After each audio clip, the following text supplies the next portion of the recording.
अपनी जान कुर्बान करने वाली एक दिलेर खातून जिसने मूसा अलैहिस्सलाम की परवरिश की और बचपन में उन्हें फिरौन के जुल्म जबर से बचाया। लेकिन जब उस खातून ने अल्लाह पर ईमान लाया तो फिरौन ने उसके साथ क्या सलूक किया और ऐसा क्या हुआ कि इस खातून को दुनिया की अजीम तरीन औरत का लक़ब दिया गया।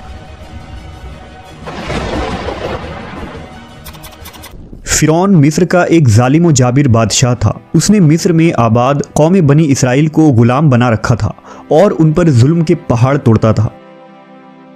फिरौन निहायत ही मगरूर बादशाह था और ख़ुद को लोगों का खुदा और राज़िक कहलवाता था, लेकिन किसी में भी इतनी जुर्रत न थी कि फ़िरौन की मुखालफत कर सके। लिहाजा अल्लाह ने फ़िरौन के ख़ात्मे का इरादा किया तो बनी इसराइल में हज़रत मूसा अलैहिस्सलाम की पैदाइश हुई। जब मूसा अलैहिस्सलाम की पैदाइश हुई तो उन दिनों फ़िरौन ने अपने सिपाहियों को ये हुक्म दे रखा था कि बनी इसराइल में जो लड़का भी पैदा हो उसे कत्ल कर दिया जाए। लिहाजा इस मुसीबत व आफत के दौर में मजबूरन मूसा अलैहिस्सलाम की वालिदा ने आपको एक संदूक में रखकर संदूक को मजबूती से बंद कर दिया और उसे दरियाए नील में डाल दिया।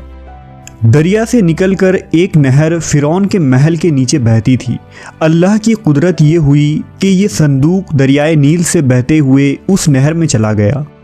उस वक्त नहर के किनारे फ़िरौन की बीवी आसिया बिनते मुज़ाहिम बैठकर नहर का नज़ारा कर रही थी। आसिया एक खूबसूरत और नेक दिल खातून थी और वो किसी बीमारी से शदीद तकलीफ़ में थी।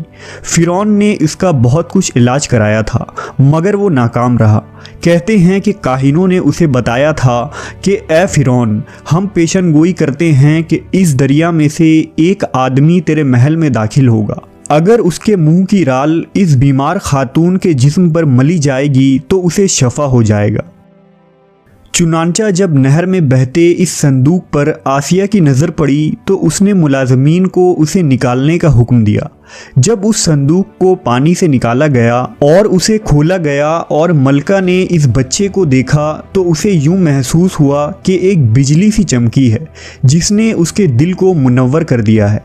आसिया के दिल में इस बच्चे की मोहब्बत ने घर बना लिया। इस बच्चे का लौबे दहन जैसे ही उनके हाथों पर पड़ा तो उन्हें शिफा हो गई। फ़िरौन की बीवी आसिया की बदन से कोई लड़का न था और वो बे औलाद थी। लिहाजा इस पाक दिल खातून की ममता जाग उठी और उसने मूसा अलैहिस्सलाम को गोद ले ली।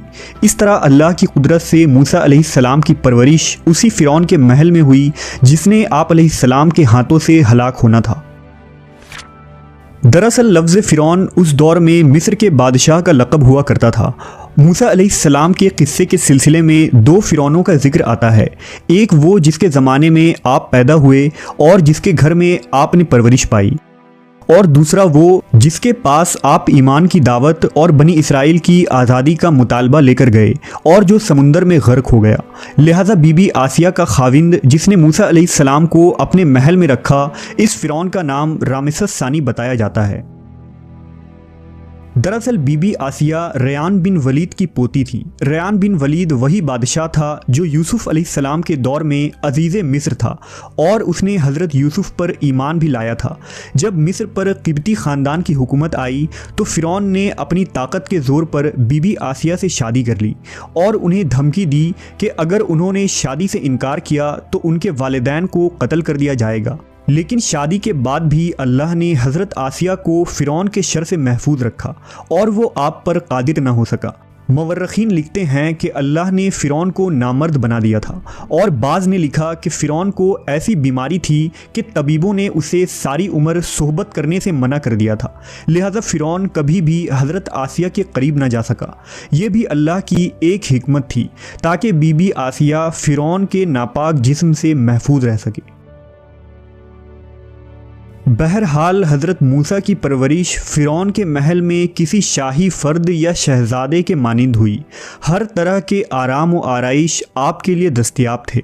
लेकिन क़िब्तियों के दरमियान ज़िंदगी गुजारने के बावजूद मूसा अलैहिस्सलाम फ़ितरी तौर पर उनसे मुख्तलिफ़ किरदार के मालिक थे।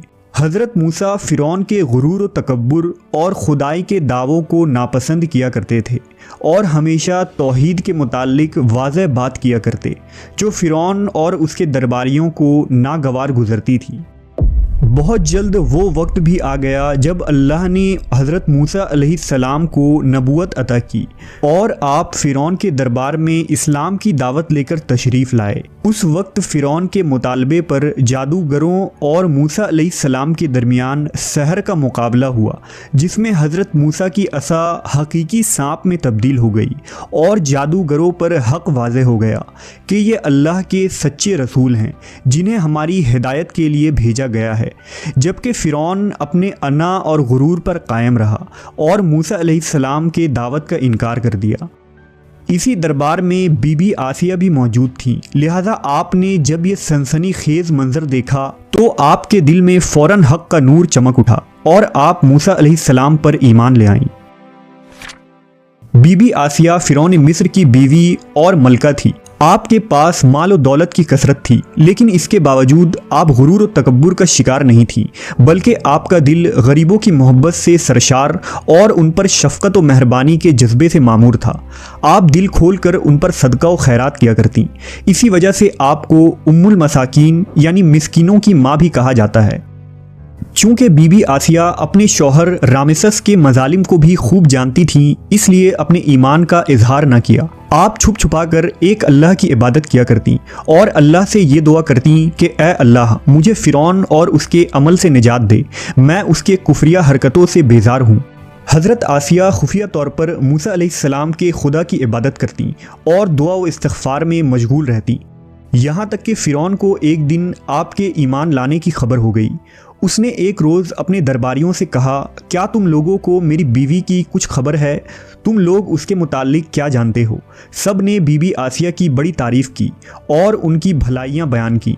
फ़िरौन ने कहा, क्या तुम लोगों को नहीं मालूम वो मेरे सिवा दूसरे खुदा को मानती है? लिहाजा फ़िरौन ने हज़रत आसिया को दरबार में बुलाया और उनसे दरियाफ्त किया कि तू किसे अपना माबूद मानती है। हज़रत आसिया ने दिलेरी और जज्बा ईमानी से जवाब दिया कि मैं मूसा के रब पर ईमान रखती हूँ, जो मेरा, तेरा और हम सब का खुदा है। फ़िरौन इस बेबाक जवाब पर गज़बनाक हो गया और बहुत जल्द पूरे शहर में इस बात की शोहरत हो गई कि फ़िरौन की बीवी और मलका ने फ़िरौनी तौर तरीके को ठुकराते हुए दीन मूसा कबूल कर लिया है। पहले तो फ़िरौन ने बीबी आसिया को समझा बुझाकर, तरगीब दिलाकर और डरा धमकाकर मूसा अलैहिस्सलाम के दीन को छोड़ने को कहा, लेकिन जब उसने हज़रत आसिया के चट्टान जैसे मजबूत ईमान और जज्बे को देखा तो उसने जुल्म व बर्बरियत से काम लेने की ठान ली। फ़िरौन ने अपने अहलकारों को हुक्म दिया कि आसिया को तपते हुए रेगिस्तान की धूप में लटा दिया जाए, लिहाजा आपको शदीद गर्मी में रेत के तपते मैदान में छोड़ दिया गया। फ़िरौन उस जगह दौरा करता रहा और कहता रहा कि अब तू बाद आ जा, अगर तूने मेरी बात मान ली तो महल की शाही ज़िंदगी और आराम व आराइश तेरी मुंतज़िर है।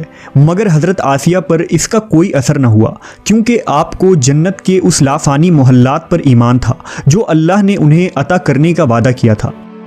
जब फ़िरौन ने हज़रत आसिया की साबित कदमी को देखा तो उसने आपको शहीद करने का फ़ैसला कर लिया।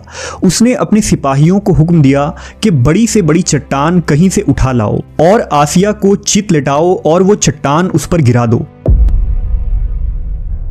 लिहाजा जब ये लोग पत्थर लाए और हज़रत आसिया को लिटाया गया तो आपने आसमान की तरफ निगाह उठाई तो परवरदिगार ने हिजाब हटा दिए और जन्नत को और वहाँ जो महल उनके लिए बनाया गया था उसे उन्होंने अपनी आंखों से देख लिया। आखिरकार उस पत्थर को आप पर गिरा दी गई और आपकी रूह परवास कर गई। हज़रत आसिया के फ़ज़ाइल अहादीस मुबारका में कुछ इन अल्फाज से आए हैं कि रसूलुल्लाह सल्लल्लाहु अलैहि वसल्लम ने फरमाया, मर्दों में से तो बहुत से दर्जा कमाल तक पहुँचे, लेकिन औरतों में से सिवाय फ़िरौन की बीवी आसिया और ईसा अलैहिस्सलाम की वालिदा मरियम बिनते इमरान के और कोई औरत दर्जा कमाल तक नहीं पहुँची। इस तरह एक और रिवायत में आता है कि आप सल्लल्लाहु अलैहि वसल्लम ने फरमाया, जन्नती औरतों में सबसे अफजल खदीजा बिनते खवील्द, फ़ातिमा बिनते मोहम्मद और फ़िरौन की बीवी आसिया बिनते मुज़ाहिम और ईसा अलैहिस्सलाम की वालिदा मरियम बिनते इमरान है। एक रिवायत में आता है कि बीबी आसिया का निकाह जन्नत में हज़रत मोहम्मद सल्लल्लाहु अलैहि वसल्लम से होगा। लिहाजा रिवायत है कि रसूलुल्लाह सल्लल्लाहु अलैहि वसल्लम ने फरमाया, जन्नत में मेरा निकाह मरियम बिनते इमरान, मूसा की बहन कुलसूम और फ़िरौन की बीवी आसिया के साथ होगा। हमने देखा कि हज़रत आसिया ऐसी हुकूमत के साथ ऐसे दरबार के अंदर इस कदर माल व दौलत, इताअत गुजार गुलाम और कनीज़ों के साथ में एक बेहतरीन ज़िंदगी थी, लेकिन उन्होंने हक़ को कबूल किया और मूसा अलैहिस्सलाम के दीन पर ईमान ले आई। हालांकि उन्हें मालूम था कि ईमान लाने की वजह से उनकी तमाम खुशियाँ और मकाम व मनसब छिन सकता है, यहाँ तक कि जान भी जा सकती है, लेकिन आपने हक़ को कबूल किया और अपने गुज़श्ता आमाल पर तौबा कर ली। बिलाशुबा तौबा करना और ईमान पर मजबूती से कायम रहना कोई आसान अमल नहीं, लेकिन जो शख्स भी इस दुनिया की मुश्किलात से गुजर कर अल्लाह की इताअत करेगा और इंसानों के बजाय अल्लाह से डरेगा तो आखिरत में उसके लिए बेहतरीन लाफानी ज़िंदगी है।